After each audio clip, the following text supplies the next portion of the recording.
Hey, everyone. Hi. Hello. Welcome to another episode of Alice. Hey now. Greg, what are you doing here? Hey, what do you mean? Allison, Where'd you come from, Greg? I came from the world of Childish, and I just want to make sure that your listeners know that you're just as wonderful on the other podcast you do. What if they don't have kids?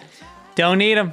You don't need them. A lot of our listeners actually tell us they don't have kids. We talk about sex. We talk about all sorts of dirty stuff, but also parenting stuff. Yeah, so. Check out Childish. New episodes every Wednesday, wherever you listen to podcasts. Maybe I should have gotten fixed.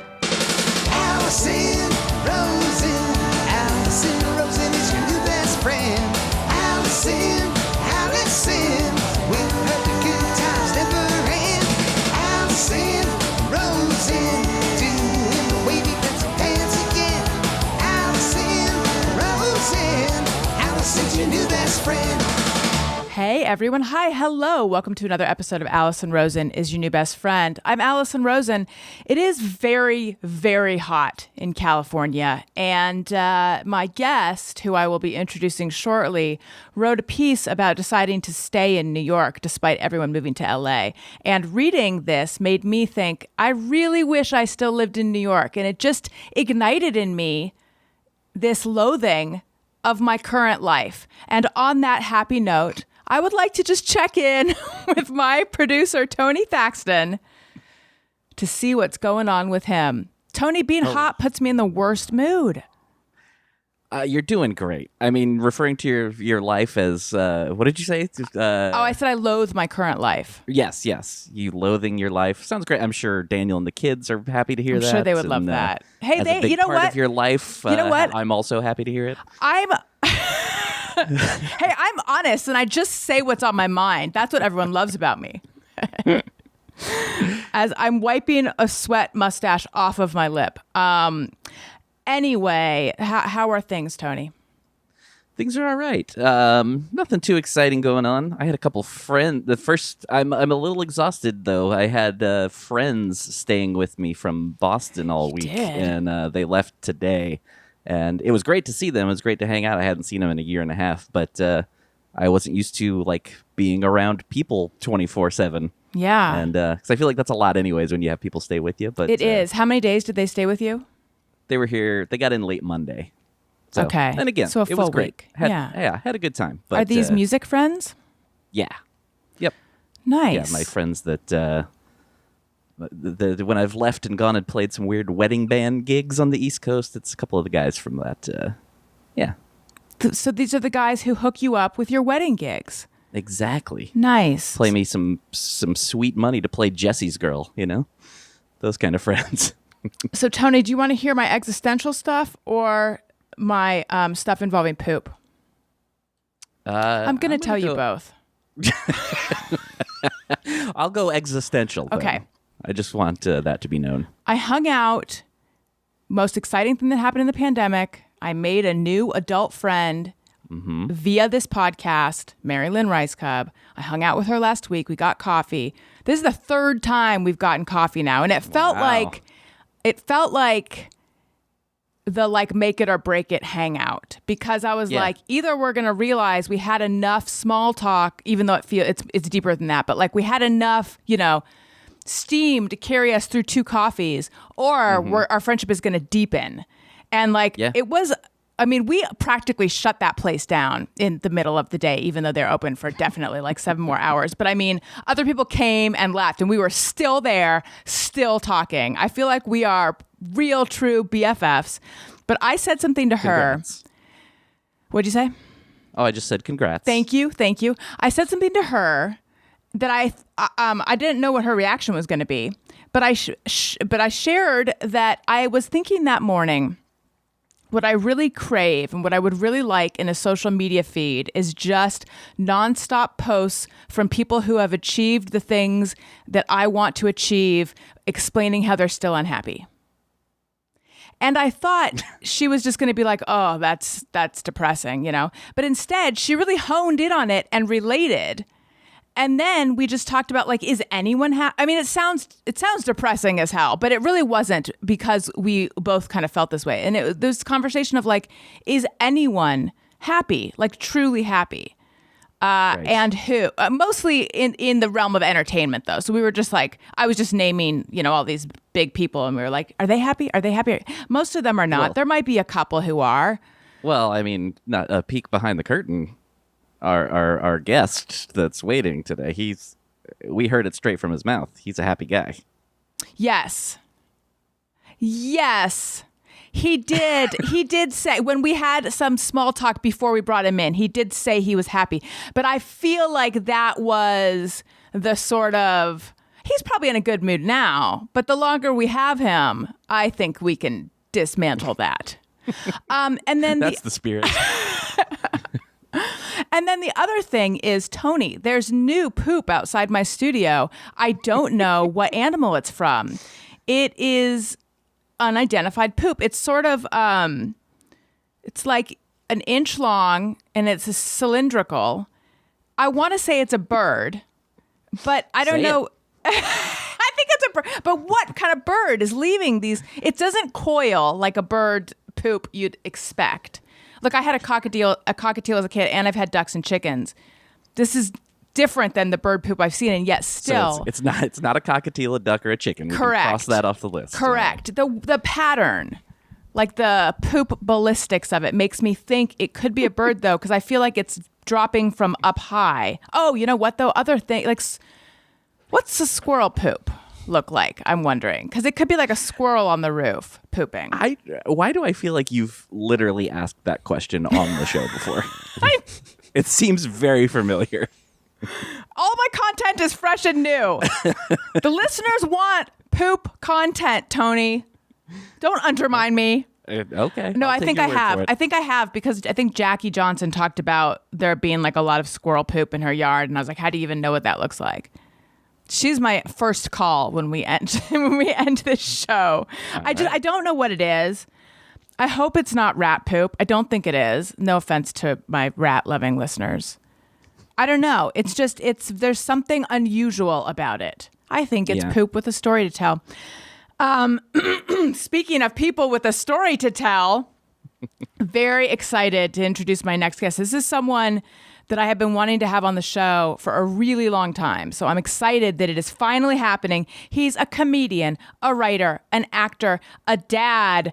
He hosts the beloved long-running podcast, Beautiful Anonymous, where he talks to random people, anonymous people. They call in, and the rules are no names. He can't hang up. No holds barred. It's a really good idea. It's a really good show.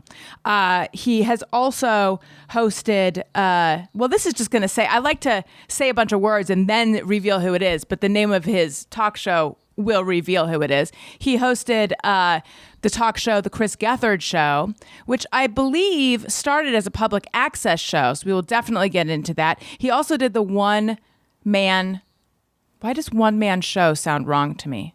For some reason, my ears are just used to one woman show. What's going on?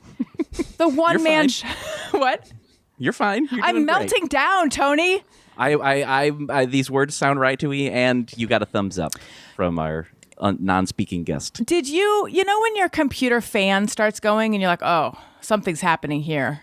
Mm-hmm. That's my brain. My brain fan is going.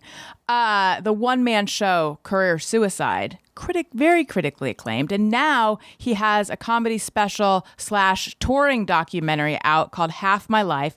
Please put your hands together for Chris Gethard. Hi, everybody. Hello. That was so nice, and I'm loving this vibe, I have to say. Oh, good. I moved to New Jersey, though. Okay. When you wrote the piece, the funny thing is, okay, so it was in Vulture, part of New York Magazine, right? That was years ago, yeah. Yeah. When I read it, because so many people have moved around during the pandemic, I assumed it was pandemic related. And then I realized, there's been no mention of the pandemic. And then I realized it was 2016. So you were in New York City at the time you wrote it, though. Yeah, and I still love New York City, and I've stuck to the Northeast. I grew up in Jersey. I came back here. We had a kid, and, you need space. So we said, let's go to Jersey. But I remember the thing, because I'm not an LA hater. This article is not like, I hate LA. The main thing people responded to, I remember, like, my LA friends who had spent time in New York, I pointed out, like, at 3:30 in the morning, I can walk out of my house and eventually will pass a deli where I can get someone to make a turkey sandwich for me at 3:30. And that was the thing all my friends were like, I miss that in particular. And that I felt like, okay, that's a cool New York button. But anyway, much to respond to. You made an interesting, just to dive right in, even though to dive right into the deep stuff, although there's other light stuff I do want to ask you about. You made a point in that story that everyone is like, you could have so much success if you came to LA. Like there's all these career opportunities that aren't on the East Coast. And you're like, but I don't know that career success equals happiness for me. Like happiness is the goal as opposed to happiness via career success. Can you talk a little bit more about that? Because that is like directly correlated to what I was saying. Yeah. As you were saying that stuff. And then don't let me forget too, there's a thing that you need to know about that's happening here. And I get the sense you might not know what's happening. So after I answer this question, just make sure, and you could see Tony and I both grinning. But yes, I have had some career success. Well, just so you know, there's a thing that you don't know about that's happening too. Everybody. Well, let me just put it out here that you don't know this. This is the first time Tony and I have spoken, but we have had a bromance going for like 2 years now. Yeah. This is no, I didn't. And I'm nervous. I'm like kind of nervous. I got an Well, then let me tell you. So Tony received an email from a publicist asking if we would be interested in having you on the show, and Tony forwarded it to me, and I was like, yes, I've been wanting him on the show for a while. And then Tony's been pretty excited ever since, like more than usual. Well, I'll tell you, fan. Well, when Bizarre Albums came out, I found it, and my friend Mikey Erg forwarded it to me, and it's like, this is your dream show. And I started listening right away. And I loved it so much that I did a thing that I often am too shy to do, where I said, I'm just going to message this person, say how much I like it. So I went on Twitter and realized that we already followed each other. Oh, nice. And I DM'd Tony and then realized that years earlier, you had done the same thing for me about the Gethard Show, and I never answered, which made me feel like a real dick. And that's why we brought you on the show today, so I can finally confront you about this. Well, to be fair, I'm pretty horrific at social media, so no, you're fine. I legit think I missed it, but you had sent me a nice artist-to-artist message about the public access show, I think, or I don't know if it was on cable at that point. Yeah, I think it was. I never saw it till the cable version, but yeah. So then I liked it a lot. And then I was like, this is coming up totally organically. Like, A, I love your show. B, I'm just seeing your message from a few years ago, and then we've always kind of sort of like kept in touch in flitting ways. And I feel nervous because I feel like every once in a while in this extremely isolating and lonely industry, which first of all, we're not coal miners. We're not getting, No, we have it hard. Yeah, sure. Right. Like I do, because sometimes I do feel like sometimes I stress about this life, and I do just want to be fair. Like I'm not being like sent into caves and being paid in script that I can only spend at the company store. Like I know that overall, easy, blessed life, and I am a very happy person, but yes, every once in a blue moon in this isolating, bizarre industry where you cobble together your mortgage and pray that you can provide your family health insurance, you meet someone where you go, I have a feeling we might be friends. And I have felt that with Tony, and now here we are speaking for the first time. So I don't want to derail it with some sort of love fest, but that's a real thing. You guys, I'm very flattered. I felt the same way. So you guys are a regular me and Mary Lynn Rice Cup. Yeah. Let me be your inspiration. We can do it. Tony, you played it so close to the vest. Because you and I talk all the time, not just about poop and like insects that I might see in my bathroom, which by the way, it's been insect free for a while now. Why didn't you tell me anything about how you and Chris have this bromance? Hoped for bromance. I was trying to go for the old, save it for the show kind of thing. I thought, but you knew it was going to come up, right? What's that? You knew it would come up. I thought it might. How weird would it be if I just answered all the questions and never mentioned? Wait, we've also like DM'd and talked about working on stuff together a little bit vaguely. If I just never mentioned that, that would have made you feel weird. I don't ever gaslighting. expect it. It's all been very, again, it's all been very nice. I was very flattered when I got the message from you. Because it's always nice to get messages like that. And then when it was like from a guy I don't actually know and am a fan of. Like it was, that's very exciting. I So it love meant a a good lot to me. So thank gaslight. you. I love a good gaslight. Oh no, please, thank you. You know what it makes me think of? I don't know if you guys are going to relate to this or not. This is kind of a and I'm like uncomfortable with this specifically gendered language. However, what I was going to say is it's kind of a female experience, but maybe not. When I was younger, when like you would hook up with a guy and then see him somewhere and he would act like nothing had happened. That would be what it would be like if you came on the show and then did not acknowledge the intimacy that you and Tony have. And I would say intimacy is What you have? I would say there's a level of interaction that has occurred, never in spoken form, that qualifies as, I would say, the lowest level of intimacy. Personal, I would say I feel like I know you a little bit, and we're talking for the first time right now. Is what I would say. And he for sure feels. I'm not talking for you, Tony. He for sure feels like he knows you from your show. See, but now I feel like I'm pouring. Okay, I'm gonna get very real. I now feel like I'm pouring my heart out, and now I feel like Tony's playing it close to the vest, and I can sense that, and it's making me feel very emotionally exposed and vulnerable. Tony, let me talk for you. Tony, This is why I'm not Tony. speaking, because Please she explain, doesn't. Tony. well, no, I'm going to put you on the spot in a moment. He can kind of be a man of few words. I don't know if you know this about Tony. I'm going to get very real for Tony. Tony, I hope this is okay. Tony I don't know went where it's going. through, you know where it's going? No, I said I don't know where it's going. You went through what? A divorce. A divorce a couple years ago, and he talked about it on the show, and he opened up about it, and just the response of the listeners was overwhelming. Like they appreciated so much that he had gotten so real and talked about it, but it was very different than how he normally is. Man, a few words. Well, I feel like I'm here to do a job. I know I'm a part of the show, but like really, I feel like I'm, that's not the main reason I'm here. So I mostly, try to let you and the guest go. Well, that's very considerate of you, but I think Chris needs a big gesture right now from you. Well, no, I genuinely say, I mean, as he said, I wrote to him years ago when I had first watched the cable show, and then I really was like he said, I was like, I feel like if we knew each other, I feel like we would be friends. It seems like we have a lot of things in common, and yeah, from there, then I got more into his. Like, I really loved his HBO special. I just watched his recent new special the other night, and yeah. It's all great. I'm a big fan. So, Thank you. And answer your success. Yeah, no, I have no belief that professional success leads to any sort of lasting happiness. Anyway, to loop it back around. Is that, did you ever think it might?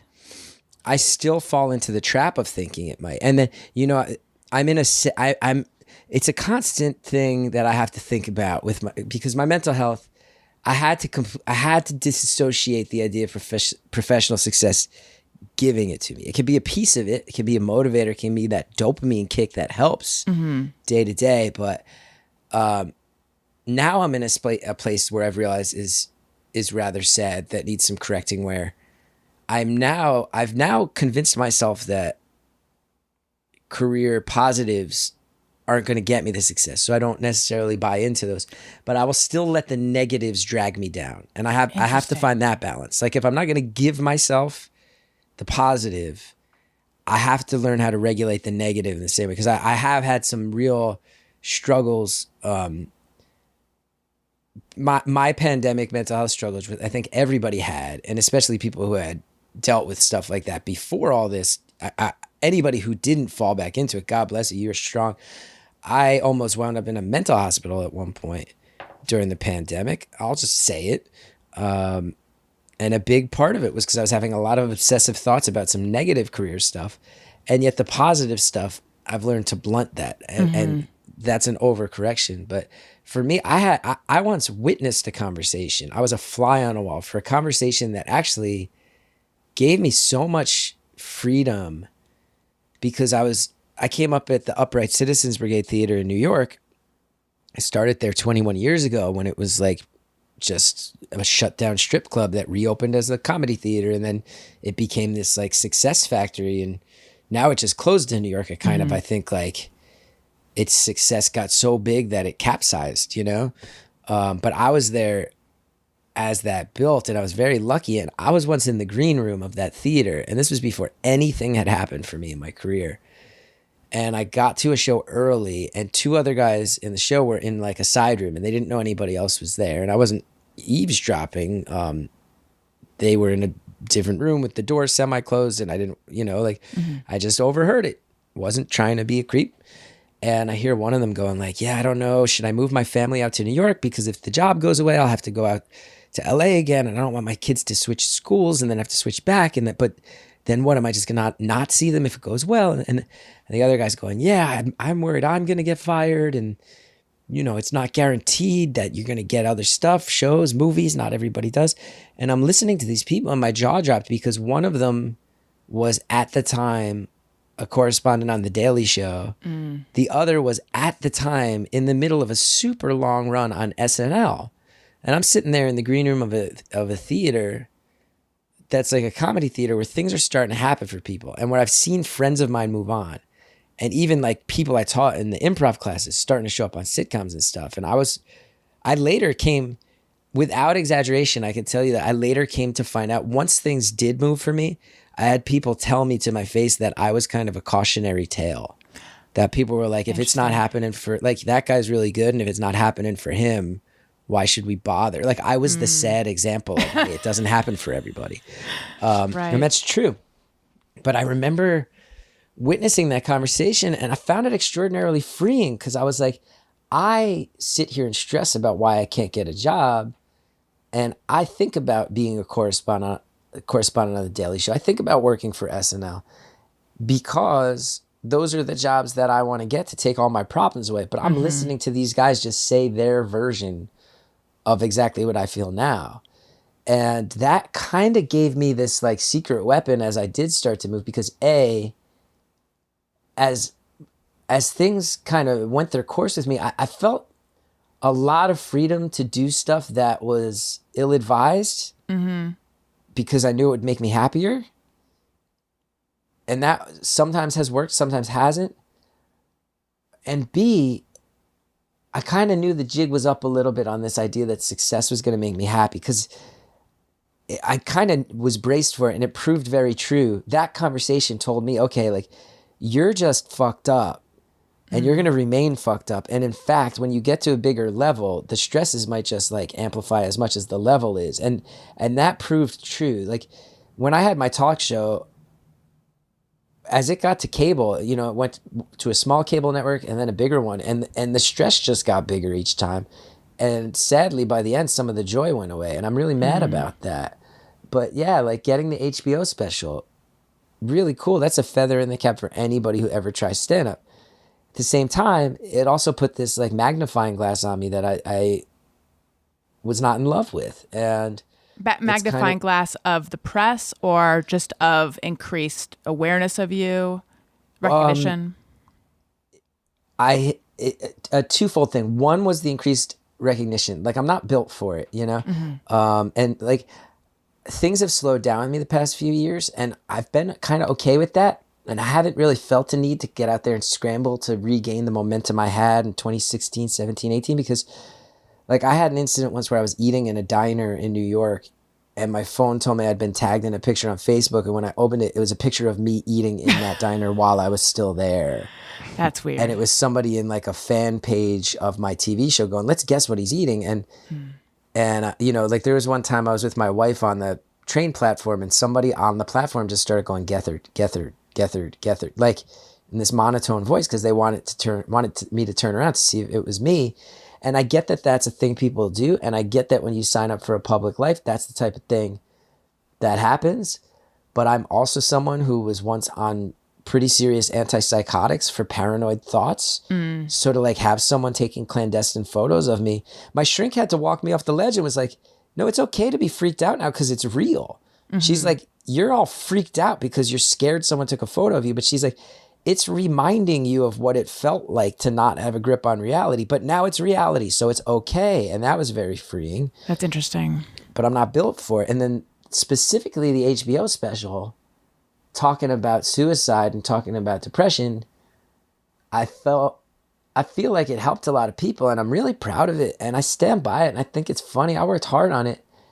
It also means to a lot of people I'm going to be like the depression guy forever. And it also means sometimes like I'm going to go on the road and then people are going to like come up to me after the show and they're going to want to tell me about the time they tried to kill themselves. And like, it's super sad. And it means the world to me that people are telling me that because they're going, and you made a thing that made me feel less alone in that.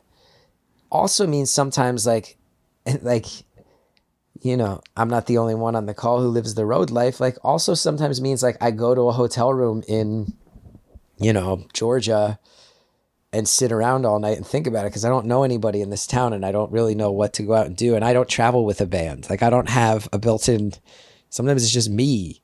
I go and I sit and I get social media messages. So there's responsibilities and pressures that you take on.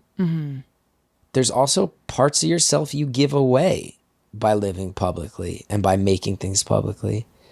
And I was really braced for that. So in fact, success can sometimes bring about some fear and some sadness as part of the package too, as much as they bring happiness. I don't know. I could talk all day about sadness. It's really interesting. So then, is there like the idea that like, if that happens, I'll be happy? Like, you don't have any of that? No, I don't buy it personally. No, you're right. I mean, you see it clearly because the goal line keeps moving. Like that's an illusion. Yeah. But I am often like tempted by that illusion. It makes life easier. That I cannot deny. I'm not going to pretend money makes life like, easier. Yeah, I'm not going to pretend that like making a bunch of money because I had an insane stretch where my cable show was on and my HBO special and I got a book deal. My podcast blew up all in the same 18 months. So all of a sudden I had money for the first time. I'm not going to claim life didn't get easier. Then there's also the gross side of it too, which is like when people get famous, all of a sudden you're getting like free sneakers. And like I'm wearing these Beats by Dre headphones that someone just gave me. Yeah. Because I was on TV, you know, like, or I think I did an appearance. No, these are orange because they were in like a gift bag that Conan gave me when I did his show. He gives good gift bags, by the way. But it's like you start to get like free shit and access to stuff and like it makes life easier, but it doesn't fix whatever is broken in your soul. That's how you wind up like there's so many tragic tales, right? And that's also why there's so many people who I'm not going to name names, but like people who I came up with who we started around the same time who I think walked a much easier path than I did, be it because of luck or because they're more talented than I am. In both cases, that's true. Sometimes I've seen those people become very well adjusted and happy with success. There's some people who I've seen become remarkably more shitty as people, if I'm being honest. So I've seen it. I don't want to fall into it. So I'd rather just try to fix my problems in a real way. You said that you almost ended up in a mental hospital during the pandemic. Yeah. What happened? So I should also mention I have a 2-year-old son. Yes. Which is the best thing that's ever happened to me, but also means like I haven't slept in years and there's a lot of pressure with that. Yeah. And we moved to a new house. We bought our house before the pandemic. And then the pandemic happened. And our house, if anybody read about Elmhurst Hospital in Queens, the New York Times had done an expose where some nurses smuggled footage out to show how awful it was when the dialogue was still that COVID was just a flu. Okay. And they started calling Jackson Heights and Elmhurst, Queens, the epicenter of the epicenter. If you took a right out of my front door of my building in Queens and walked 2 avenues, you were at the front door of that hospital. Oh, so you were in the epicenter of the epicenter. So we were there. Our building told us we couldn't move. They didn't want movers in the building and it was a co-op so they can just make up laws. Yeah. So we had to find a place to go. We wound up like throwing my kid in the car dragging him out of the crib at 11 at night, like packing a car all day with as much as we could fit. Only home he'd ever known, car seat. He never saw it again. We're living in the mountains for a few months, fighting with a co-op board, finally got to the house. Now I got to figure out how to, like, you know, everything's broken in the house, everything's expensive, and I'm not making money, and we've got a 2-year-old to raise. There's a lot, you know, there's a lot. And then my stress just kind of boiled over. And my wife and I got in an argument again, and I'm not blaming her. A thing that happens when you have a toddler running around, let alone you're like, oh, plus every dollar I make on the road went away, and all our expenses increase. And there's this survival fear. Oh yeah. And we just like fled the worst neighborhood in America as far as that. Like 4 people in the building I lived in died. Like 4 people died in my building, my building. Awful. So there was just a lot of pressure. And my wife and I got in this argument, and I realized, oh, this argument is coming purely because I'm slipping hard. And then, you know, for those of us who have those thoughts, when you realize that, you go, oh shit, this, you know, this one got away from me. You know, when you're like in an argument and you hear yourself saying something, you're going, oh no, this has nothing to do with my wife or what we're talking about. This is because I slipped and I didn't see it in time, and now I'm losing it. And then I kind of lost it. And slipped in terms of like anxiety, OCD stuff coming up. Yeah, I was having a lot of obsessive thoughts, and I should have been raising a red flag to my shrink about that. There were, like I was saying before, that I'll let the negative drag me down.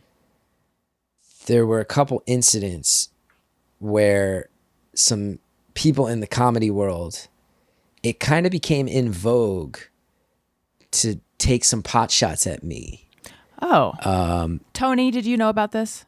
Tony was the one who did it. It's why we first DM'd. He called me a bunch of... Promise not to bring that up. It was really weird. He used a bunch of like slurs, but none of them applied to my actual background. It was really weird. He was like making fun. It was weird. No, it was not. It was not sweet Tony Thaxton. Yeah, it was just people kind of making fun of the fact that I've done like the emo stuff with my comedy, but like I would listen to it and they like someone like naming my name, like someone saying, like another comedian saying, if you're a fan of comedy, how could you ever like Chris Gethard? Like saying it that blatantly. Who is this? I know you don't want to say who it is. I don't want to even go into it like that because their fan bases just come at me and people use it as an excuse to open up more. But the real problem was I couldn't get it out of my head. Yeah. Did you think this person, had you thought of this person as a friend? It happened. There were 3 different people who it happened with, all kind of from the same scene. One of them was someone I had been close with, and we kind of definitely already weren't as close as we used to be. And I thought we actually had been very tight for a while. And and that's somebody who I actually, at that one I go, well, I think he had some gripes with me, and I wish we had not settled it publicly. Yeah. Or I'm not settled. I wish he hadn't aired it out publicly. But he kind of felt like I had done some stuff to him. I'm going, at least I can see why he's mad. The other 2 people I've literally never met before or since. So the smart thing is to go, don't care. These are people you've never met. These are people who haven't done as many, haven't put in the years you have, doesn't done as much as you have. But it was much easier said than done. And if it hadn't been the pandemic, I'd be able to just go on stage. I'd be able to just go schedule some stand-up shows, go up there, click with an audience, click with the crowd, get my laughs, feel their energy, let them feel mine. And that kind of resets you. Because that's what it's all about at the end of the day. But instead, I didn't have the outlet. So I'm sitting here going, man, do all my peers hate me? Are there all these people if they're the ones making fun of me publicly, I can't imagine how bad it is behind closed doors. I can't imagine the people which 90% is not true. I'm sure there are. Everybody talks shit about everybody in the arts, right? Not everybody has to like me. But I'm sitting here going, man, like, plus there, I had a lot of these feelings of, wow, I'm going to just really air it out. I had a lot of obsessive thoughts about like, man, I'm not even really hearing from friends. Like this was a thing that was like being written up in a lot of places. How did I miss all this? You somehow I did. No, I mean, the honest truth is I was a very small piece of a larger thing. that you didn't miss. But we're not. Some people. I'll be looking this up afterwards. Yes, we'll talk about it off air. Okay. I was a very, very small piece of a thing that and the more important, a person got canceled for saying some stuff. A comedian got canceled for saying some stuff. I actually think I might know. Yeah, and then in the course of it, they also called me homophobic names for my HBO special. They said I was the F word for making something that was sad. And then I heard the audio, and it actually was about 20 minutes of them ragging on me. I was going, who is this person? And initially I handled it well, but then I think the nature of the pandemic, being so stressed out, being in my head, I mean, I would wake up and like before I even ate breakfast, I'd be sitting there going, oh man, I wonder if this person hates me. Oh man, how come these people I thought were my friends didn't get my back? And then to be mocked for vulnerability is I imagine a very shitty feeling. Yeah, not the best. Not the best. Right. And I've been mocked for a lot of things in my life. That's the thing. Normally I can handle it. And I had a lot of friends where I'd go, and then you sit there, you have the paranoid thoughts, right? This is where it got really bad. Have these paranoid thoughts going, man, you know, like there's a lot of friends I didn't hear from, but when I had a TV show and I was able to hire a writing staff, I bet I would have been hearing from all these comedians having my back. Again, not a true thought. Yeah. Not because then I'd run into people and express some version of that, and they'd go, a friend of mine was super sweet and went, you're the one who always gets our back. Like when it comes to New York alt comedians, they were like, you're the one who always protects the younger set. Like none of us think of you as a guy who needs help, let alone from people who haven't like done as much stuff as you have. So I'm sitting here, I look back now, I realize, oh, these were very obsessive thoughts. These were thoughts that were not in line with reality. And when I say like I would wake up and start thinking about stuff, or I'd mow the lawn and the entire time I was out there, I'd be going, should I text this person? Should I do this? Should I call this person out? All day, every day for a couple months. And then I just broke and looked up the nearest mental hospital, said to my wife, I might need to take a trip. And it was a weekend. It was like a weekend night. And I emailed my shrink and said, hey, I think I might, I need your advice on if I should be heading into, is this Barb from your special? It is. I'm still with Barb and Barb, as she did at the end of the special, once again, she called me right away. It was like, I think it was like a Sunday at like 9:30 p.m. She got on the phone, talked to me. And after like 10 minutes was like, we're going to stay on the phone. She's like, I don't think you need to go to a hospital. She's like, I think if you and I just stay on the phone tonight for a while, we'll get to a place where that's not necessary. And she was like, it's just so much paperwork and they might not let you back out. So let's just see. And I'll be honest with you. So yeah, it was rough. It was rough. But, and again, I also want to say too, I hope it's clear at this stage in history that like, I'm not saying like people talked shit about me and it broke me. I'm saying like it became a flashpoint where I started dwelling on stuff. And I've since like switched medications and it stopped 2 days later. So I think I actually probably was on medications that were no longer having an effect. Right. And then these thoughts became these very intrusive thoughts that just sent me to a woefully insecure place. And that, you know, that feeling of loneliness that can come about, that is the real killer. Like depression stinks, but it's when it morphs into that like extreme loneliness. That's when you start to feel like, oh man, you know, where you're like, oh God, I feel just so lonely. And that's when you're mowing the lawn and you're like, maybe I should just fucking hang myself. And then you're like, what? What did I just think? I heard myself think that. That's not good. That's not good. And then you're like scared. Are you able to, like, is your wife a source of comfort when you're feeling super alone, isolated? Yeah, she is. And I think we have a really good thing going of she will kind of ask me if things are okay. And I feel very, very free to just tell her like, oh, no, I'm having a week where stuff's not making sense. And she's really respectful too. Like, you know, is there anything I can do? And when I'm like, not really, I'll just try to stay out of the way. And if I'm being a little weird, just let me be weird and I'll fill you in. I promise you. good about that. But I think during that stretch in particular, there was so much other stuff going on with between moving and the baby and how, you know, getting reports from our old neighbors that another person in our building, I mean, like, I'm telling you, like, It's like war zone. Four people in our building in Queens died. And then I remember we're still on the building email list. They go, hey, just so everybody knows, like, all the building services, we were in like a Queens co-op, but they all have like a super, and like all the buildings in Queens in Jackson Heights have like, you have your super and you have a couple porters, and like getting an email because you're still on this, hey, just, you know, none of the building services are going to be, they're all suspended because every member of our staff has COVID. Like, Jeez. So you're getting there, you're going like that. So I think I had kind of clammed up, and it had gotten dark enough that we were both going through enough that I felt like I needed to shoulder the load a little bit more to not burden my wife because she was stressed out. And then I think I was shutting her out a little bit because I was in denial that things were getting as bad as they were. And then that hit the fan. That hit the fan. So I'd kind of cut off her ability to be a support system, which she's actually really extremely good at being. So I didn't expect this one to get so real. I thought me and Tony were going to be buddies. And instead, he's just like watching me silent while I talk about wanting to hang myself while I mow my lawn.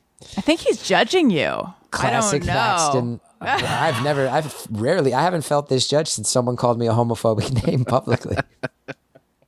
Tony, I didn't invite you on this podcast to make people feel small. You guys, I'm feeling ganged up on right now.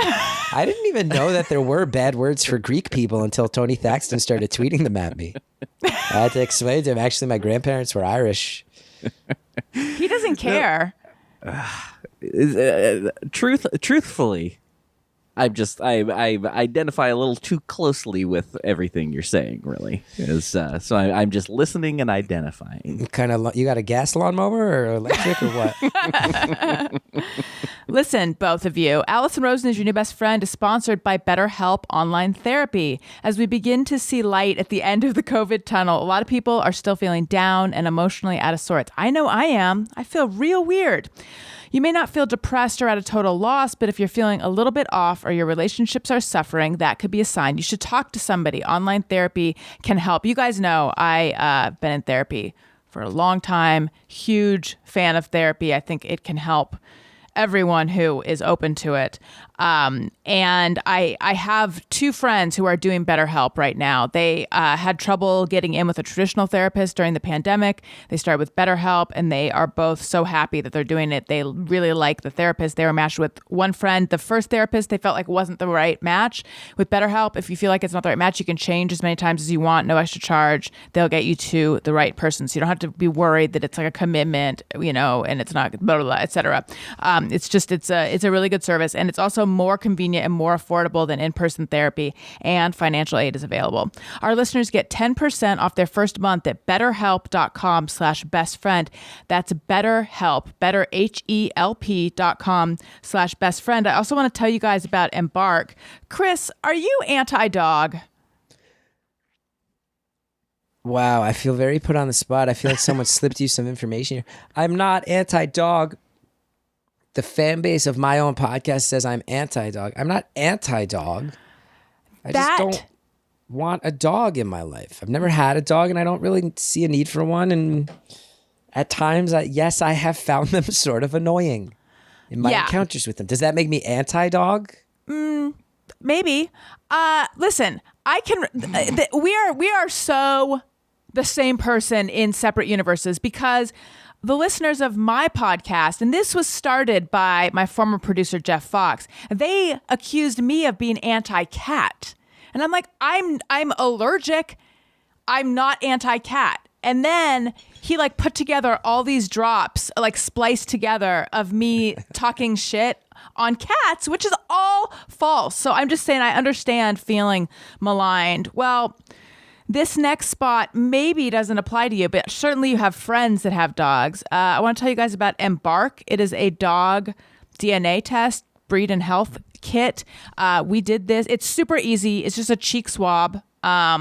I did it with Wendy. She is a Cavalier King Charles Spaniel. So I wasn't like, I wonder what she is. Although I would have been interested if it turned out she was a little bit something else. But she was just across the board Cavalier King Charles Spaniel. But it's much more than just what breeds. But in terms of what breeds the dog is, Embark is like more thorough, more powerful than the other ones on the market. I have friends who have done both, and more detail with Embark. So very detailed, very comprehensive, but they also tell you what genetically inherited conditions your dog might be at risk for or might have. Another thing and then also you can be connected with other people who have relatives of your dog. So like I'll get notifications saying that, another relative of Wendy's is part of the system now, and I can reach out to them if I want. But something that I thought was really interesting. So Cavalier King Charles Spaniels, the breed standard is they're supposed to be between 13 and 18 pounds. You guys know, longtime listeners know, Wendy was a lot of dog at 27 pounds. And then I was shamed by a dog trainer. She's now a svelte 19 or 20 pounds.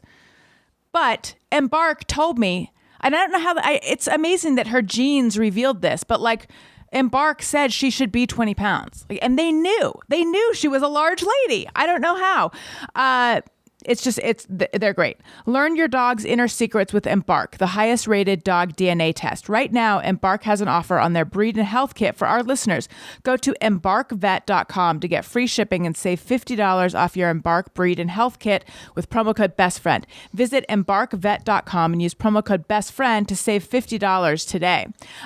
So Chris, when I joked that there's something going on that you don't know about, what I was going to say is I used to play in a band, and we played with the Hissy Fits, your wife's former band, years ago. So I've actually met her before. Jaw dropped. Yes. And I also have to say, too, that this whole time I've been sitting here feeling like you and I have met. I don't know if that's true. It's possible that we have. Hissy Fits era was before you were with your wife, right? Yes. And I lived in New York until 2010, and then I moved back. But I did go to UCB sometimes. Well, I was around there starting in 2000. Because as we've been speaking, I've been going, this will come to light. But that's wild, because a lot of people know my wife from a band called The Unlovables. Right. And I know, the way I knew the Hissy Fits was I knew Siobhan, because I used to work at the OC Weekly. Siobhan and Hallie are still like best friends. I love that. Please tell them I say hi. And then you must know Karen as well, right? Of course. Yeah. So I knew them. My wife is getting dinner with Siobhan and Karen tomorrow night. Amazing. Please tell them Allison says hi. So wait, you knew them from the Hissy Fits? Or? Yeah. So I worked at the OC Weekly when I lived in Orange County, California, and Siobhan was, I think she was like 18 years old, and she was doing something at the Glass House. She was somehow involved with working at the Glass House, and she had reached out to me, I think, about covering the Glass House. And then my band, I realized this sounds suspect, but also separately, it was not connected. My band played the Glass House. And then I don't know how that turned into, maybe just the Hissy Fits were doing a show in LA, and I think it was at the Alligator Lounge. We did a show with them. And then I moved to New York in 2002, and I stayed in touch with Siobhan, and like I met her whole crew. Did you hang out at B-Side a lot? Yes. Yeah. Yes. That's a whole thing. Wait, was that... That was before she had... B-Side was her bar, right? B-Side Siobhan owned, and my understanding was that there was a stretch in like New York music history where like if you were a music fan, that's where you were hanging out. Yeah. And that's where a lot of the bands coming through town would hang out. And I will still on the regular meet people from all over the New York, like comedians, all sorts of people who will come up to me out of the blue and go like, you know Hallie, right? Like, you're married to Hallie? I'm like, yeah. And they're like, so that means you know Siobhan. I used to hang out at B-Side. Like, B-Side was like, Siobhan was like the center of a whole I know. I was very impressed. I was like, how did she do this? How did she open up a bar? How was she working at a club when she was 18, etc.? When I first moved there, though, that was pre-B-Side. Mm-hmm. I'm trying to think where we hung out. I don't know. And do you know that band, the Spicy Rizzacks? I do not. Okay, so Siobhan's boyfriend was in a band called the Spicy Rizzacks, and they were also a comic book. Oh, Hallie would know them. Yeah. I'm sure. And I bet I have met this boyfriend, too. His name was Josh. Oh, yeah. Yeah. Yes, So see, indeed. we know Is all the he- same people. Is he the Josh who is great looking? He was quite attractive, yes. There is a Josh in their influence who I know has played, and I think he might have played in Demander with them later too. Oh, maybe. Oh, Maybe. wait, that might be this Josh. It's Josh Bernstein. That was his name. I think he did magazine stuff and graphic design. Now you might be able to tell me, because every story Hallie has about the Hissy Fits were this band in New York that I think like was a part of the scene and had eyes on them. Mm-hmm. But it sounds like their shows were crazy. I don't recall being at like a crazy Hissy Fit show. Fun. They have stories about that band. And I'm not trying to out anybody, and those are my wife's stories, but Holly Hissy Fit was the front person of the band. And they were all quite young.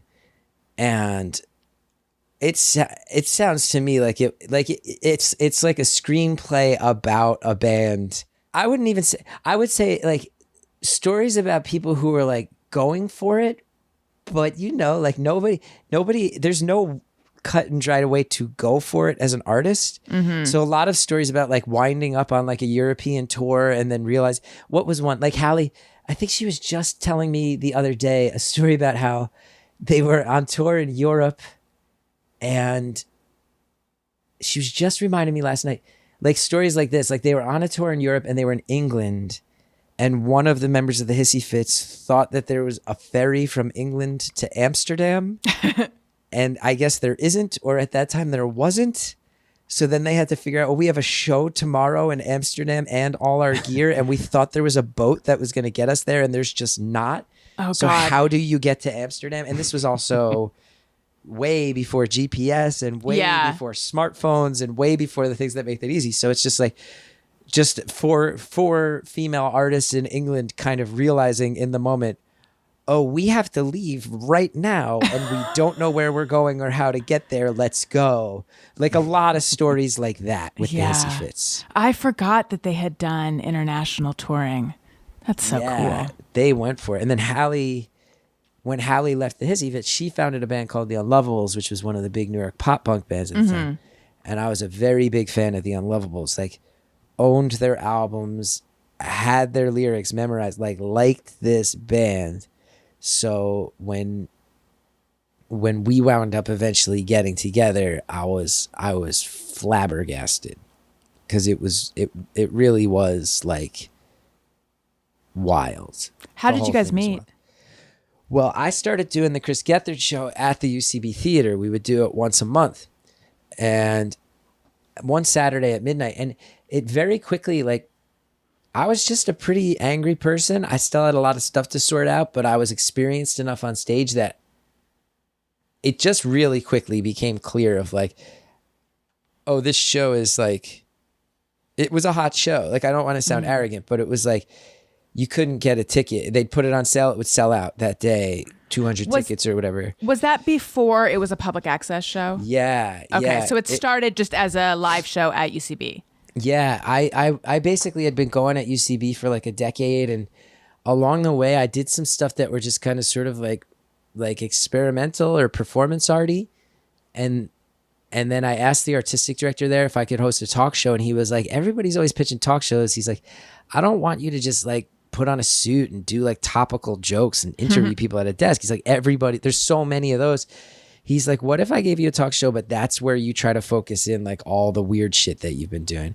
And he said to me too, he's like, you should call it the Gethard Show, because I had done a few just really strange events that got like talked about a lot. And then I'd be kind of embarrassed about them and go back to like improv.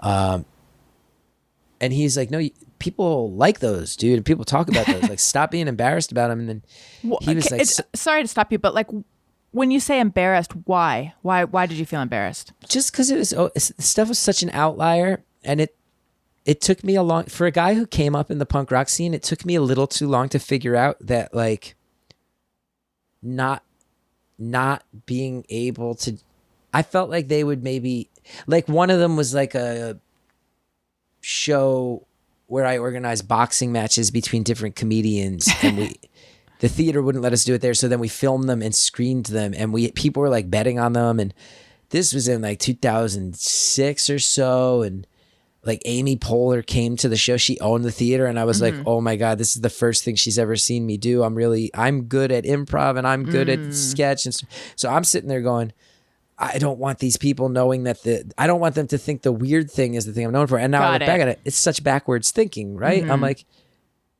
I shouldn't be like, they came out because this is interesting. Yeah. I shouldn't go, oh my God, this is what I'm known for. I should go, this is what I'm fucking known for. And it took me way too long to realize that. But the show would sell out. Now, there was a band called the Kung Fu Monkeys I was a big fan of. And I had met James from the Kung Fu Monkeys a couple times when he lived in Los Angeles. We had a mutual friend. And he moved to New York, and I reached out to him on a whim, didn't know him that well, and I was just like, putting together this talk show, and he needs a house band. Is there any way you would do it? And he was just kind of bored and was like, sure. And he assembled like a bunch of the New York pop punk scenesters, and they were playing in the band. And then It's not James Sperber, is it? James Cahill Okay. is his name. And he a lot of stuff on like Mutant Pop Records, if you remember them back in the day. And the bullet points are James had to leave the band because he got a job in Canada. The band needed a new singer. Meanwhile, Hallie was in a show called Fuerza Bruta, which was this like aerial theater show that was very popular in New York. She would come and watch my show after her shows on Saturday because she liked it, and the band would sneak her in. She'd like text Mike Yerg, who's in the band, or Bill Florio, or Johnny, who was in the band. They'd sneak her in because you couldn't get tickets. And she says that the first time we ever spoke, there was one night where the show, through a turn of events, I wound up hosting naked, and Like totally naked? like naked, cupping my pee and my penis and my balls, and turned around, realized she was sitting behind Mikey's drum set with him because they snuck him in, and I did a double take, realized it was Hallie Unlovable, and I just went, "Oh no, you're here," and that was like the first time we spoke, which she was quite charmed by. But then she was like a fan of the show and had been coming because it was like, which meant a lot to me that other artists were coming out to see it. But then when James left the show, she had recently had a pretty catastrophic injury with her back performing in her aerial show. So they were like, would you want to write songs? And she was like, yes, I need something to do. Bad. So when we switched to public access, she became the band leader. And I was still scared to talk to her for months. We eventually did a road show in North Carolina, and in like 20 of us all went down. We rented 2 vans, and in the van we got to talking, and I finally wasn't terrified of her. But that's how we got together. Was we were kind of mutual fans. That's so sweet. She put out a new Unlovables album like after we got together, and a bunch of the songs were about me, which is every pop punk nerd's fantasy, right? Yeah. Like if you love a pop punk band fronted by someone who's of the ilk of the person you're attracted to, you have a fantasy of someone writing songs like that about you. Yeah. And then that happened to me. It was the best. It is the best. That's cool. I didn't realize that like she was part of the band before you guys got together. That's really cool. Either. Yeah, because we got together when the public access started in 2011, and June of 2011 we went to public access, and she and I first made out October of 2012. So it's like a year and a half. What made you decide to go to public access, and how was it? You'll like this. From what I can tell, this is up your alley. So we're doing the Gethard Show, and it's like this hot show at UCB, and then I'm getting a lot of attention from it, largely because I got P. Diddy on Twitter to agree to come do the show. That's amazing. And then he kept not doing it. So that's part of why it would sell out, is everybody was like, what if this is the month that Diddy shows up randomly? Right. So it was just, everybody wanted to be there in case that happened. So there was all this, like, all of a sudden there was a lot on my name, like more than there'd ever been. And I wound up getting cast as the lead in a sitcom, taking over for John Heater, who played Napoleon Dynamite. Big Lake? Yes, Big Lake. And it bombed hard. 10 episodes, kind of a disaster. Made more money than I'd ever made in my life, but it was just a disaster. But I had quit. Like I didn't have the energy to do stand-up anymore, or the Friday night show at UCB, the Sunday night show, these things I've been doing for years. I quit everything, but I was like, I got to keep the Gethard Show going, because that show's like so fucked up and strange, but that's my show. Like, if you want my sense of humor, it's that. So I kept it going. Even I was like, I don't want to end it before Diddy comes. And then Big Lake bombs. It was really hard. Some of the reviews are hilariously mean to me. Meanwhile, I like took over. Like, this other guy left the show. It was within a week of me being cast that we were filming our first episodes. I'm just like in the deep end. And when those reviews came out, like, I wasn't hurt that bad. I was shell shocked. But I remember having this feeling of like the Gethard Show. That's what I fucking do, man. Like, I don't even watch sitcoms. Like, and how am I going to sit around and be sad? And a lot of it went back to like my music. Like, you know, you both are musicians, and I'm sure you know, like, I'm not trying to sound like this will sound tougher than I mean it. I think you will know what I mean of like North Jersey punk kids, I think are kind of a specific breed of punk kid too. Of just like, we feel like nobody believes in us. We're not New York. We're not Philly. So we just kind of do our own things in fucking basements in New Brunswick and American Legion halls that kids rent and put on their own shows. And we just go and fucking do it ourselves because fuck you. No one cares about us anyway. And that just sounds similar to Long Island punk. Oh, I think very similar. Being that close to New York City, but then kind of cast aside. Like, everybody thinks we're kind of like trash. Everybody makes fun of us. So, all right, we'll just go do our own shit. And then every once in a while, somebody will break out of here and it'll be the best thing. You know what I mean? Like, you'll all fucking love Titus Andronicus one year. You know, you'll all love Screaming Females. You'll all love the Front Bottom. Like, every few years, there's a band everybody loves. And it's Jersey because you put this chip on our shoulder and give us no option except to just like do unique shit harder than you know how to. Like, that's kind of how I grew up. And I was reading these reviews about this sitcom and my agents were like, let's get you to LA right now because even though this one didn't go well, like, now you're hot. People are going to take you serious. Like, you can get in the door a lot of places. I was like, fuck that. I want to do my show. They were like, no one's buying that show, dude. It's like insane and violent and dark. I was like, I don't care. I'm not going to LA now. So I can get on another shitty sitcom? Like, what'll that give me besides money? Nothing, you know? And this money is not making me happy. And like, it's making, like I said, it's making life easier. It's not making me happier, man. And right in that same window, Diddy came and did the show. And that was he finally huge. did. That's amazing. He did the show in January of 20. Yeah. So that actually, I'll tell you, I give him a lot of credit in my career. Because I was like, these motherfuckers can shit on me all they want. I know Diddy's going to come and he's going to help. And it really did help. And it gave me this thing that kept people feeling like I was doing cool stuff too. So I didn't really have the time or need to like lick my wounds that much. Because I'm like, I still have the coolest show in New York comedy right now, you know? Yeah. So that helped, obviously. And then after Diddy, that was like in the New York Times and like the Source magazine, paparazzi outside the UCB theater, and everything about that night was insane. And he was like lovely and charming, but also just a cartoon man, all sorts of things about that.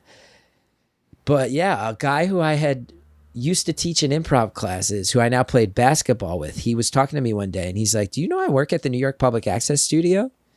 And I was like, oh, no, I didn't know that. He's like, yeah, that's my day job. He's like, I look at your show at UCB. He's like, I think it would be a perfect public access show. And I think like logic would dictate that if you were just the lead on a sitcom produced by fucking Will Ferrell, you'd go, no, that's humiliating, you know? But it was just the Jersey in me. And like, I hate to throw it around because it's such an easy phrase, but it's just so true in this case. It was just like the punk kid in me was just like, that sounds like the move to make, like a show where I can do whatever I want. And because he told me too, he's like, you can make it live, 3-camera studio, you can do calls.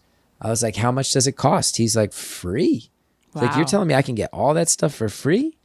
It's like, yeah. And we had like, my show had enough buzz in New York that some like production companies and networks had asked around about it. And then they'd all meet me and they just thought I was a crazy person.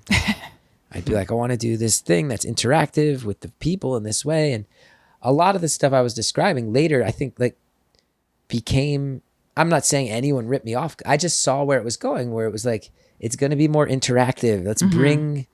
Let's bring audience members on screen. Let's have them interact with the celebrity guests. Let's like have the celebrity guests do something humiliating. Let's have the host put themselves out there in a way that like makes everyone a little like confused about where the structure went. Like I think a lot of these things now, I just saw the writing on the wall, but they thought I was insane. I said, okay, if the only way I get to do my show as a TV show is public access, so be it. And what year was this? This was 2011.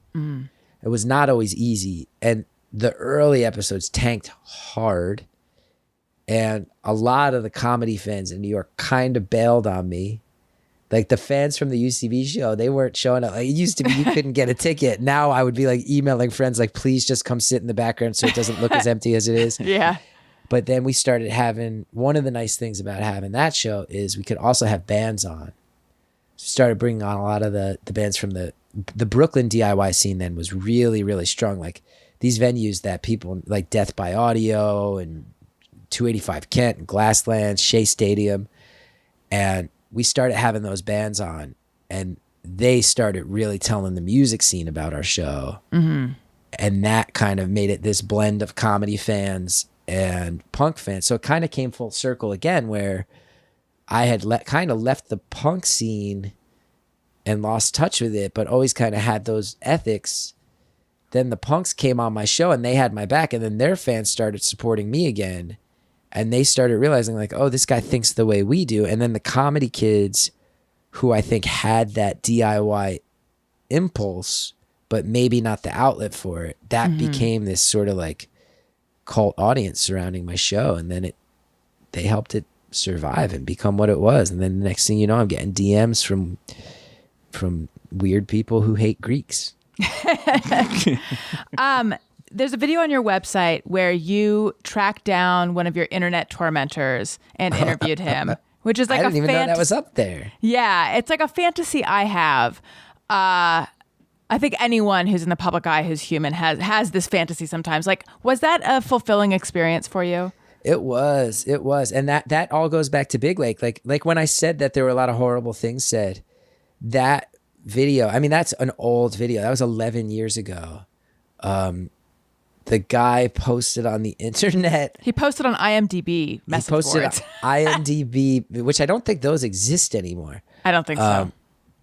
Yeah, he said something along the lines of, my agent should hang herself. That's how bad I was. Yeah, like your agent, if she hasn't hung herself already. Yeah. I mean, when someone's saying your agent should kill themselves, right. I remember reading that and going like laughing. I was able to laugh at it at least. Just be like, wow, that's harsh. That's really not even is. I should kill myself. It's that my agent will now be outed to the entertainment industry as having such bad judgment that she tried to get me a career. And yeah, I tracked that guy down. We had a very uncomfortable video. But the funny postscript is that the video went a little bit viral. And then that guy reached out to me and was like, hey man, do you have any advice? These people are saying all this mean stuff about me in the comments. And I was like, you gotta be fucking kidding me, man. You're asking me for advice on that? I was like, yeah, I guess it just happens sometimes, bro. It was weird. Oh, that is beautiful. Let's see here. We have some questions from listeners. So I take questions on Patreon. And I'm on Patreon, patreon.com/AllisonRosen. Tony, do it. Patreon. Thank you very much. Is this first one from Anthony T? Was that your tormentor? No, Tony. Oh, Anthony. I would love if every question from the Patreon is some iteration of Tony. Right. Fun fact, not to shit on your fun, but my name's not Anthony. It's actually just Tony. Really? Yeah. Wow. Aren't I just so interesting? Well, how do you feel about that? I'm fine with it. It's. I feel like it's a. Yeah, I don't know. I don't really have super strong feelings either. I think everybody then assumes I'm Italian because my name is just Tony, but and you're not. You're not Italian no. either. It's not Anthony, and you're not Italian. Yeah, wow. My parents just liked the name Tony, but not the name Anthony. You know what, Tony? That. The fact that you're not an Anthony is a fun fact. So could you play the... I'm not an Anthony. My name is actually just Tony. That's a fun fact. Perfect. Okay, so I'm on Patreon, weekly bonus episodes, Zoom parties. There's a level where you can text me and I'll text you back. You get access to the Thursday show videos when it is remote. I am not yet set up for in-person videos, but I will be soon, I swear. This particular one, the Monday shows you can watch on YouTube, youtube.com/Allison Rosen. Okay, so we have some questions that were sent in on Patreon.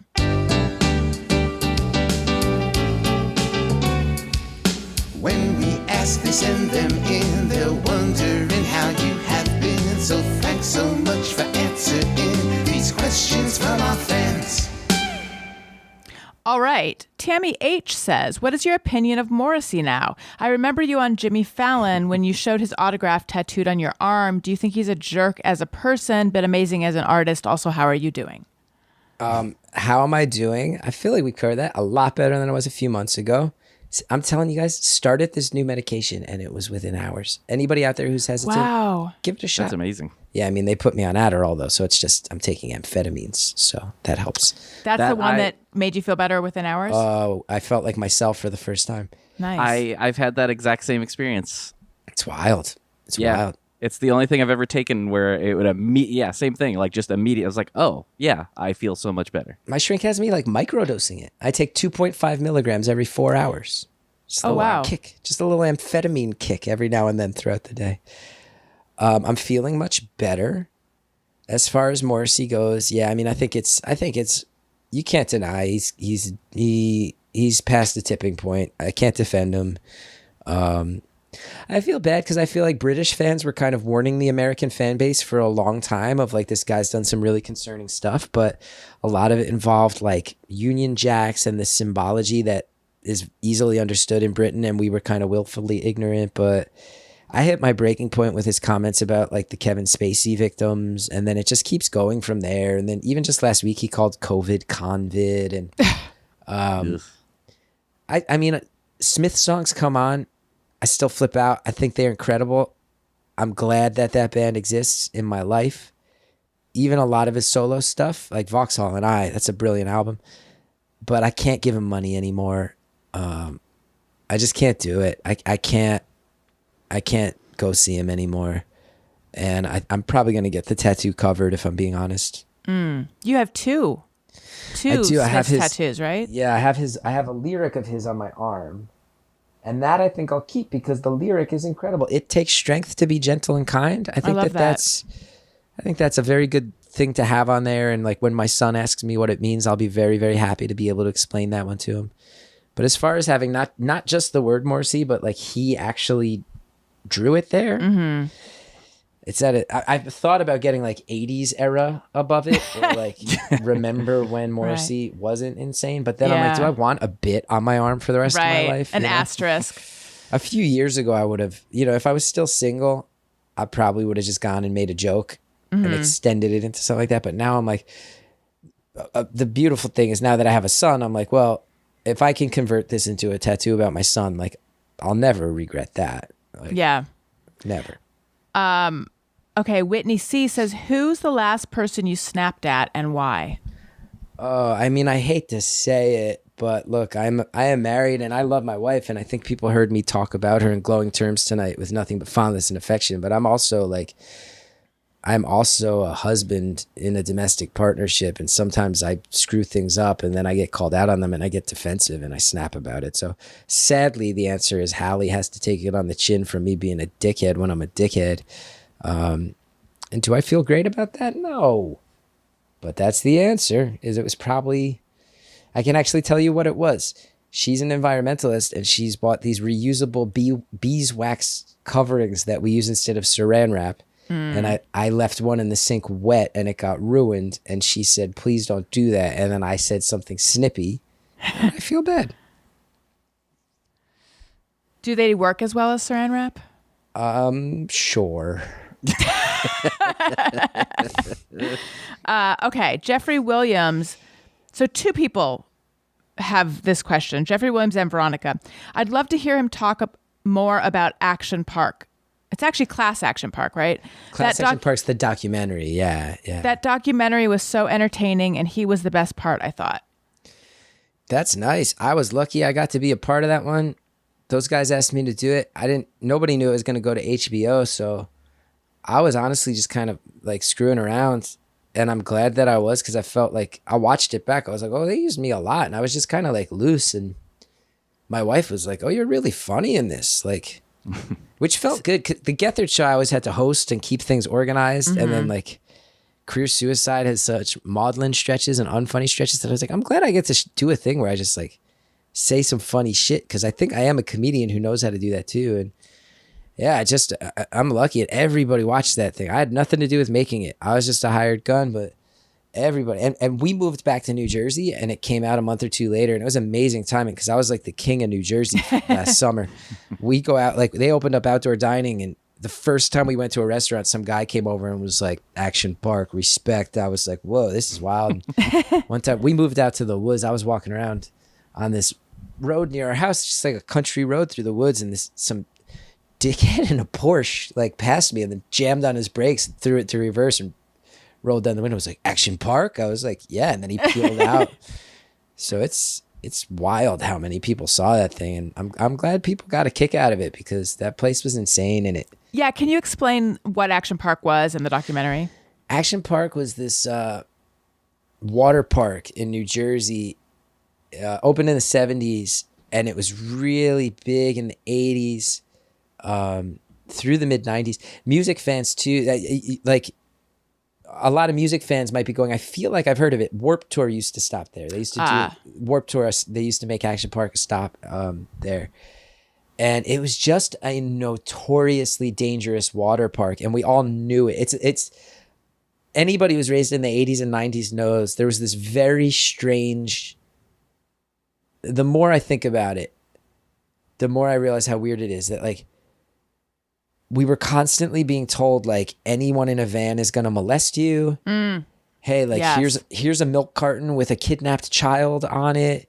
There's Satanists everywhere. Right. If you ever get handed a Mickey Mouse stick-on tattoo, it's LSD, don't lick it. Yes, I was afraid of that Everything, too. right? Every apple, never eat an apple you get on Halloween. There's a razor. Everything McMartin preschool. Oh, yeah, all of it.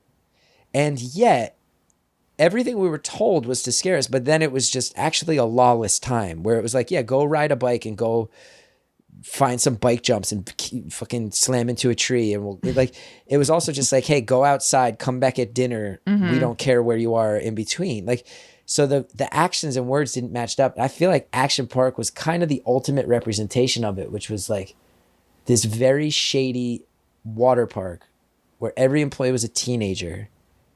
There was mass drunkenness. People got hurt all the time. It was in the newspapers. People got killed on a regular enough basis that it was noted and weird. And yet, if you grew up in New Jersey in the 80s and 90s, like you had to go. And if you had a chance to go, you went. And it tied into that New Jersey thing too of like, hey, just go be tough. Like, go survive. Who cares? So the documentary, I think, did a really, really good job of kind of like saying like, here's funny stories about this fucked up water slide park. Also, why did we allow things like this to happen? And we were also pretending there was all this concern for kids, but no, like here's like, you know, and then they show the headlines of all the different kids who died there on the rides. You go, and you're like looking at the timeline. I'm going, oh, I went there after that. My parents saw that in the paper. That paper got delivered to our house every day. Like, why is that place allowed to stay open? And why did we all go? And why did we like it? So it's pretty funny because most of it's just fucked up stories about water slides, but then it has those layers that cut a bit deeper too. Right. I need to see this. Tony, just Tony, not Anthony. Have you seen it? Yeah, it's great. I was aware of it, not during its heyday or anything, but it's just it's in watching it, you will just be like, how was this ever a real thing? Like, it's crazy that it even existed. Like, there's a water slide that went upside down. Yeah, it was stupid. That one was, when I went, crazy. that was still, it was shut down, but it was still sitting there. It was like a loop-de-loop water slide. It was right near the entrance. So I think I probably went around 92, 91, 92, 93. and you'd hear, oh yeah, there's this water slide, it's a loop, and it didn't work, and people would break their necks on it, and you'd assume, oh, that's a lie, and then you walk in, and the first thing you see is a decommissioned loop-de-loop water slide, and you just go, oh, it's all real. All of it's real. Wow. Unreal.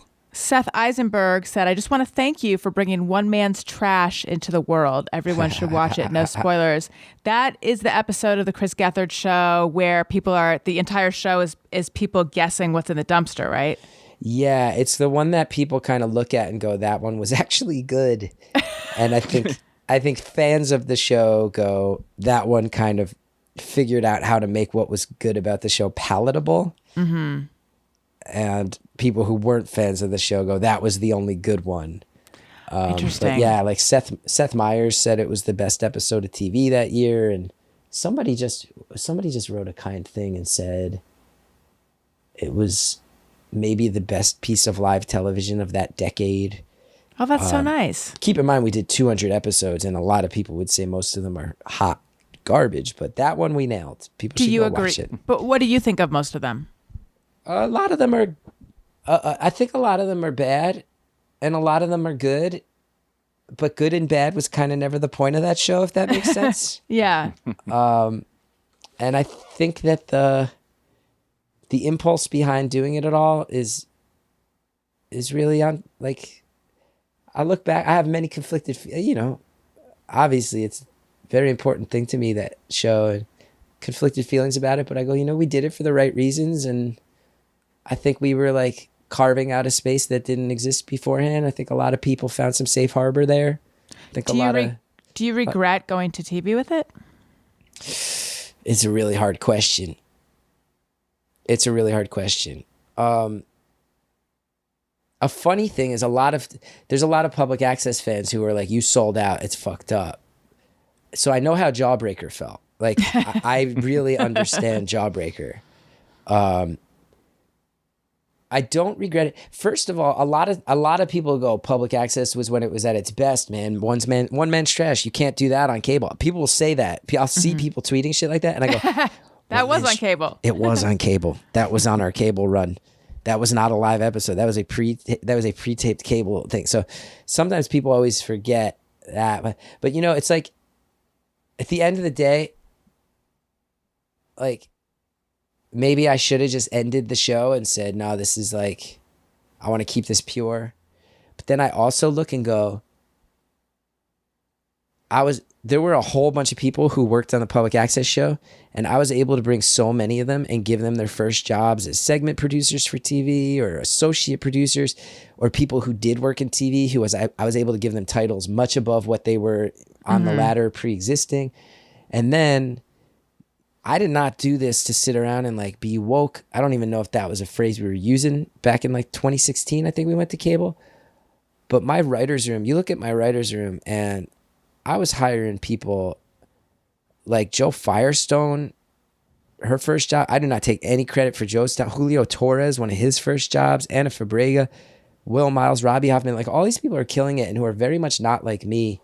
And I remember our show was on cable, and an article came out about how like late night is dominated by white men, and there was all this stuff about how I think Stephen Colbert's writer room, even his writer's room at the time, was all white dudes. Mm-hmm. And I just looked around, I was like, man, like I have 5 people on screen with me. There's like a core of 5 of us, and 2 of them are female when there's no other female presence on late night. Our writer's room has people of every inclination. Our writer's room has straight people, queer people, black people, white people. It has guys, it has girls, it has people who don't really give a shit about that or who define themselves someplace in between. We have people who immigrated to this country. And I wasn't doing any of that to prove a point. I just was like, man, like the 3 guys who wrote it with me on public access, they're all here. They're all white dudes too. I need some other, I know I got that. Like I got me and a few other guys who grew up like me. So I got to have something else. That was just my instinct, which I think. So anyway, I'm rambling. Long story short is I'm like, yeah, maybe the show lost some heart, but I think I was able to support like a little microeconomy and give a lot of people jobs who maybe wouldn't have had those jobs without it. And a lot of them are still working today, and maybe it helped, so I can't regret that. Right. That's really great. Do you have a just me or everyone?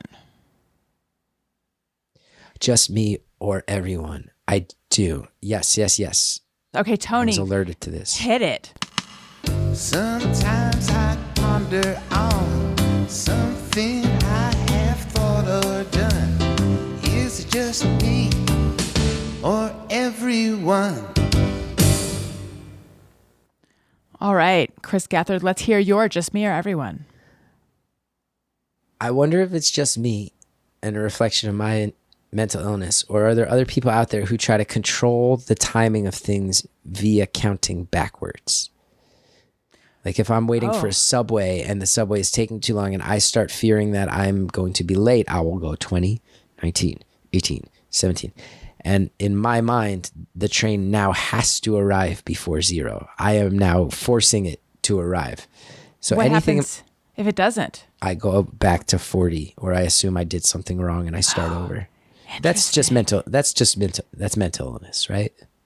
That's just pretty cut and dry mental illness. I can't say that I've done it, but I feel like I can identify with that, and I'm trying to think. I feel like I do something maybe similar, but I'm blanking on what that is, though. I feel like that's fairly benign mental illness, though, because I don't do that. But I always set my alarm for like a 1 or pretty much just it's always like something 51 or something 41 or 31. Like waking up on a 0 or 5. That's what other people do, but I'm not going to. So I do weird number stuff too. Mm-hmm. I set the microwave for weird time. I actually, if I set it for a minute, I got to end it before the whole minute is up.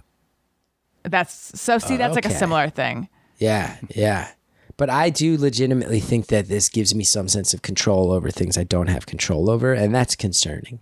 Probably. I mean, I'm going to start doing this. Maybe it'll bring me comfort. Oh, no. It brings me stress because it doesn't work. Let's keep in mind, it would bring you a lot of comfort if it worked. If it worked. I know. I bet you anything people are going to write in. And please write in. Email ariynbfshow@gmail.com or tweet to @ariynbf. That's where you can submit your Just Me or Everyone's. I think people will let us know that they also do this. I'm sure you're not the only one. It would make me feel less alone if that was the case. Make Chris feel less alone, everyone. And then also, we do a segment called Hey, Go Fuck Yourself, where you tell someone off and then Tony plays a thing. Do you have anyone you'd like to tell off? Yeah, I mean, I actually am. Despite all the talk about how months ago I was almost institutionalizing myself, I'm a pretty happy person, have a pretty great life, and I don't traffic in telling people off too much. But I guess just because I mentioned it before, I will say,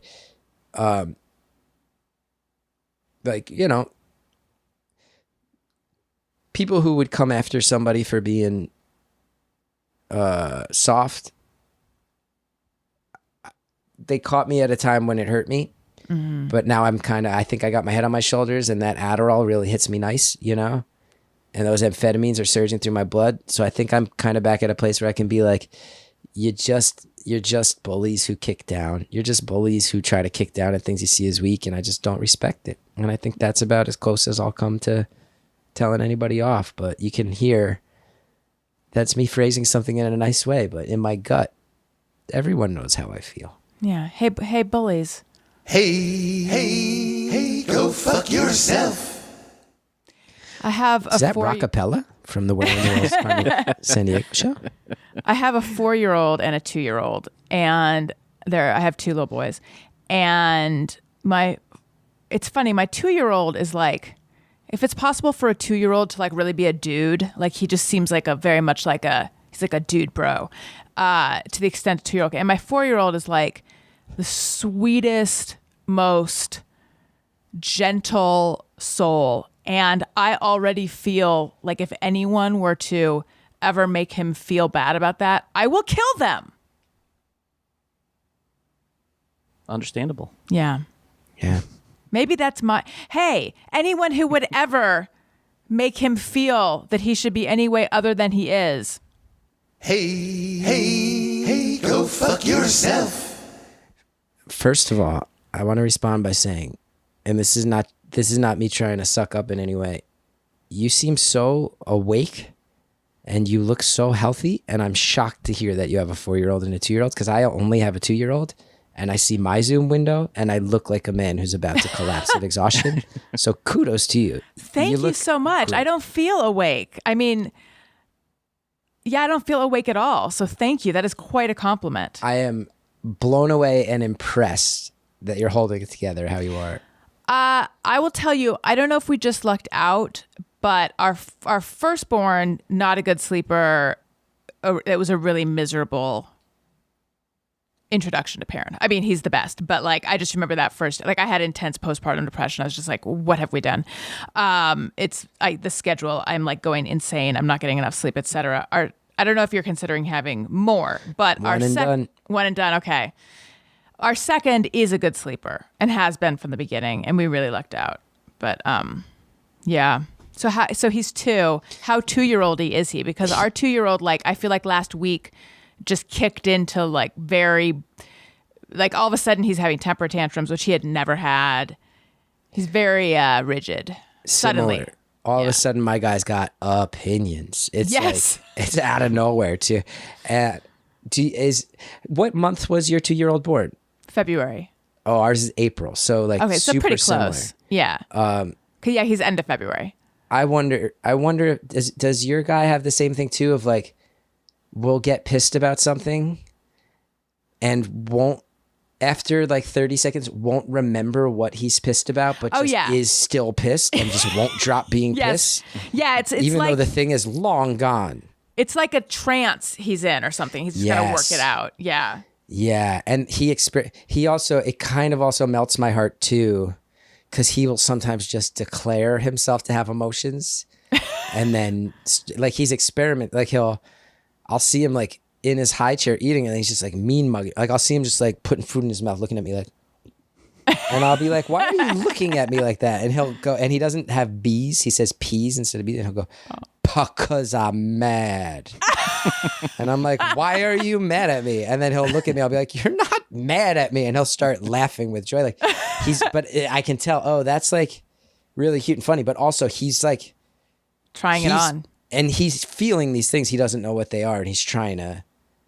This is a thing. So yeah, he sounds similar to your, like, there's some dude bro stuff there. Like he loves if the other kids are kicking a ball, he wants to run over and kick the ball. He's also he's like his mom. He's not like me. He's like, we live near a lake that we can swim at pretty frequently, and he'll just like run and jump off a dock with his floaties on, and the other parents are all like, wait, he's 2, right? And we're Right. like, yeah. And they're like, he'll just run, no hesitation, not even slow down at the end, and just be in the water, which I think is pretty unusual for a 2-year-old. So like, and if it, like, he's got scars right now, he's covered in cuts and scars because he just doesn't feel fear, and he'll like eat. He's had stitches already, and like, Did that part of freak me's- you out? it was so bad. I was out of town on work. I was in Canada working, and they require really strict quarantine. And I was on FaceTime with Hallie and my son, and my son was like really like a ball of energy and kind of clearly showing off for me. And Hallie goes, "Cal, tell Daddy what we did today. I'm going to go brush my teeth." And I was just about to be like, I don't know if he's going to slow down.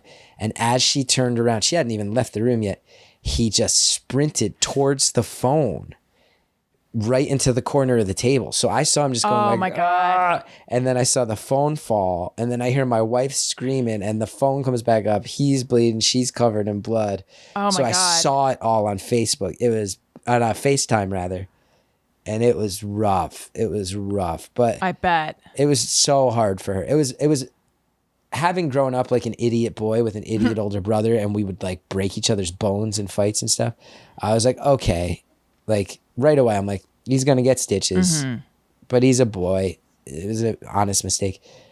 She was the one who was there, like actually getting bled on and traumatized. So I felt really awful about that. Right. Yeah.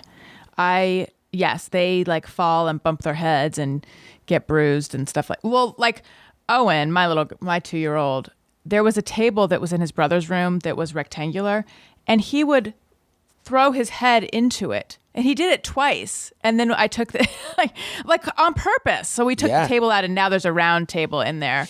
But every time I see any new bruise or anything, I always freak out. I don't show them, but inside I'm just like very worried. But my wife's brother is like 9.5 years younger than her. So she had all these instincts come to life immediately because she helped raise him. Like she was old enough. So right out of the gate, he'd fall and my anxiety riddled nervousness, I'd be like, oh my God. And she'd just be like, stop doing it. And I just quickly learned like he can fall face first onto a thing and just get up and keep going. Yeah. And it's really true. But yeah, he's definitely showing his war scars, but in a way where I'm like, that's pretty cool. That's pretty cool that I have the son who keeps like getting cuts because he's like going for it too hard. Yeah, that's sweet.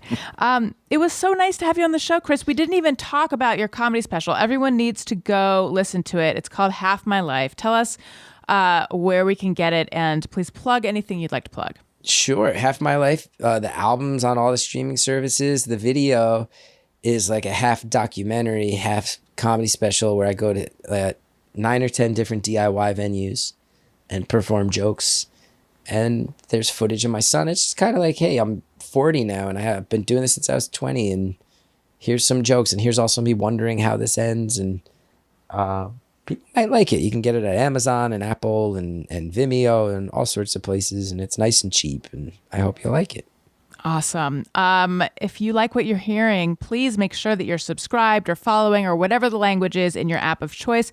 Please leave us a nice comment, 5 stars, please. It helps out the show so much. Tell your friends, etc. Follow me on social media at Allison Rosen on Twitter and Instagram. I have a book out called Tropical Attire and Courage and Other Phrases That Scare Me. I'm on Cameo. And I mentioned Patreon earlier, but I forgot to tell you, if you like a deal, if you sign up for a year, so an annual subscription, you get 2 months free. So it's 12 months for the price of 10. Also, I'm an Amazon influencer. So if you go to amazon.com/shop/Allison Rosen, amazon.com/shop/Allison Rosen, you can shop my podcasting gear. I'm about to add a new mic and new headphones to the list. Makeup, beauty stuff, home stuff, Daniel's Corner. I've got stuff for the kids, etc. Tony, what about you?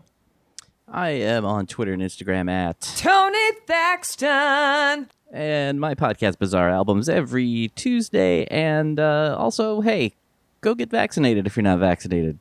Let's get this shit over with. And because I want to go on tour next year, and I don't want that to get canceled. And those tickets are on sale. MotionCitySoundtrack.com. Yeah, I agree with you. Do Thank it. Don't be a ding-a-ling. That's right. Thank you so much, Chris. It was so nice having you on the show. Listeners, thank you for listening. I love you. You matter. Goodbye. Hey, do you know about the Allison Rosen Show?